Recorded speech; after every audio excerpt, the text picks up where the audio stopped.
Good morning friends. நம்ம bottom பாட்டியெல்லாம் எவ்வளோ புத்திசாலி.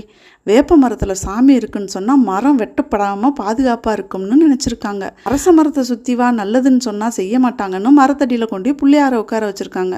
எவ்வளோ ஐடியா பண்ணி மரங்களை பாதுகாத்துருக்குறாங்க பாருங்கள். இப்போ நம்ம ஆளுங்களும் ஐடியா பண்ணுறாங்க. கேலண்டரில் சாமி ஃபோட்டோவை போட்டு கிஃப்டாக கொடுத்துட்றாங்க.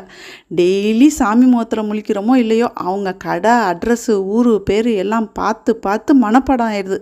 என்ன காமெடினா, வருஷம் முடிஞ்சாலும் கேலண்டரை தூக்கி போட முடியாமல் சிலர் வீடு பூரா கேலண்டராக தொங்க விட்டுட்டு இருப்பாங்க. என்கிட்டையும் 4 கேலண்டர் இருக்குங்க. தூக்கி போட்டோம்னா சாமி கோச்சுக்கிறோம்ல.